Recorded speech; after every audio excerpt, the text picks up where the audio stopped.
لہذا امام حسن نے جہاں صلح کی ہے، اگر ہم اصطلاحاً کہیں وہاں امام حسن نے جنگ بھی کی ہے، اور جنگوں کے بعد باب میں اگر آ جائے امام حسن کے تو اتنا حسین باب ہے، شاید اسی منزل پر میں اپنے فضائل کے عنوان کو مکمل کروں کہ جنگ امام حسن کی اگر پڑھی جائے تو کم سے کم یہ کہنا پڑے گا کہ ہر جنگ میں علی کے مولا علی کے دور میں ہر جنگ میں علمدار امام حسن ہوتے تھے، سارا لشکر امام حسن کے ہاتھ میں ہوتا تھا، سکھاتے تھے، سمجھاتے تھے،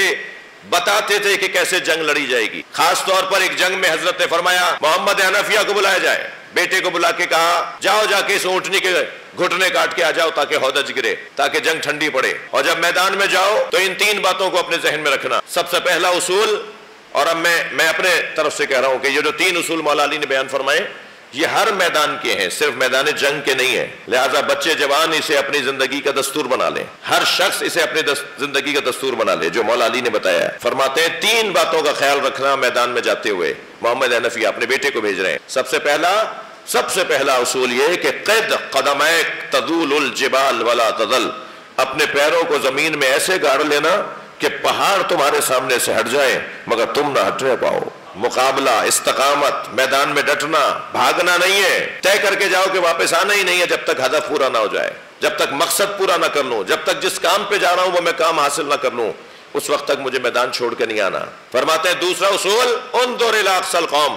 اپنی نگاہوں کو آخری دستے پہ رکھنا، آخری دستے کو دیکھ کر آگے بڑھنا۔ جن کی نگاہیں پہلے دستے پر ہوتی ہیں وہ دوسرے دستے تک نہیں پہنچ پاتے، جن کی سوچ چھوٹی ہوتی ہے وہ آگے نہیں بڑھ پاتے، جو عارضی وقتی سوچ کے حامل ہوتے ہیں وہ بڑی سوچ سے ہمکنار نہیں ہو سکتے۔ لہذا سوچ تو بڑی کرو، خیال تو بڑا کرو، اچھے الفاظ، اچھے سوچ تو لے کر آؤ، آخری دستے کو رکھنا نگاہ میں تاکہ وہاں تک پہنچ جاؤ۔ اور جب تم استقامت کے ساتھ آخری دستے کو نگاہ میں رکھتے ہوئے آگے بڑھو گے تو پھر کامیابی تمہارا مقدر ہے، پھر تم جیت کر ہی واپس آؤ گے، اور جب جیت کر واپس آؤ گے تو مرحبا، آفرین، شاباش، تکبیروں کی صدائیں، اور تمہارا استقبال کیا جائے گا۔ اس وقت تمہارے ذہن میں خیال آ سکتا ہے کہ تم کچھ ہو، تم بھی تو ہو۔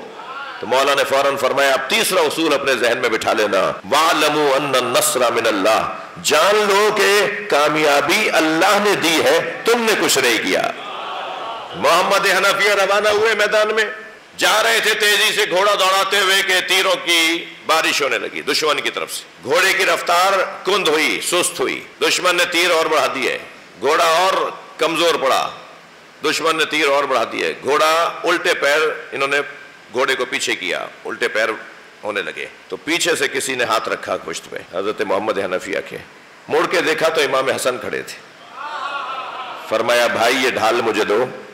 یہ تلوار مجھے دو، اور ان سے تلوار اور ڈھال لی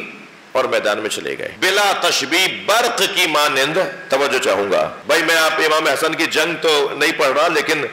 پڑھ بھی سکتا ہوں کہ امام حسن بلا تشبیہ برق کی مانند میمنے میں جاتے تھے، پھر میسرے میں آتے تھے، پھر قلب لشکر میں آتے تھے، پھر لشکر کے اختتام پہ جاتے تھے، پھر آغاز میں آ جاتے تھے۔ اور جب امام حسن نے اپنی شجاعت کا جوہر دکھایا تو جو نئے نئے سپاہی آئے ہوئے تھے نا لشکر میں، وہ یہ دیکھنا چاہتے تھے کہ علی کیسے لڑتے ہیں،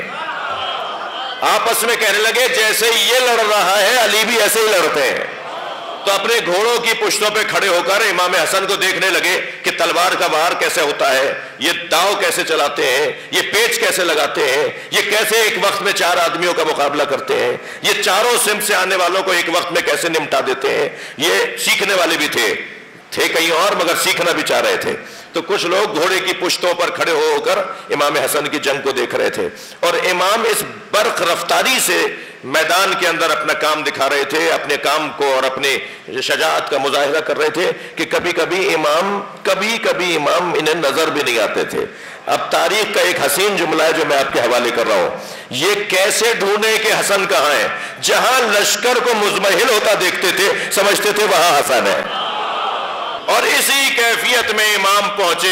اونٹنی کے قریب، اور آپ نے اس کا گھٹنا کاٹا، وہ گری، ہودج گری، اور جنگ ٹھنڈی پڑ گئی۔ واپس جو آئے تو مرحبا مرحبا آفرین کی آوازوں میں امام حسن کا استقبال ہوا۔ آگے بڑھ کر مولا علی نے اپنے بچے کا استقبال کیا، تمام صحابہ کرام نے، تمام مولا علی کے ساتھیوں نے امام حسن کو آفرین کہا۔ اچانک مولا علی کی نگاہ گئی محمد حنفیہ کی طرف۔ اب تربیت اولاد کا ایک نسخہ لے لیجئے مجھ سے، اولاد کے ساتھ ماں باپ کو کیسے رہنا چاہیے اور کیا رویہ ہونا چاہیے ان مسائل میں۔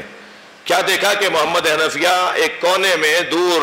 گردن جھکائے، گردن لٹکائے کھڑے ہیں۔ قریب جا کر مولا علی نے فرمایا محمد کیا بات ہے؟ کہ بابا آپ نے جو مجھے کام دیا تھا وہ میں کر نہیں پایا، آپ نے مجھے کہا تھا جاؤ، میں نہیں جا سکا، میں نہیں کر پایا۔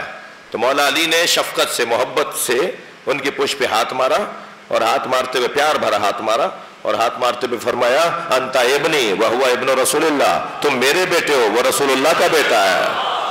یعنی اولاد اگر کام نہ کر سکے تو اس کی حوصلہ شکنی نہ ہو، کوئی بات نہیں ہے۔ اگر یہ بچہ آج کام نہیں کر پایا تو کہیں اس کا دل اتنا خراب نہ ہو جائے کہ آئندہ یہ اتنا بھی نہ کر پائے،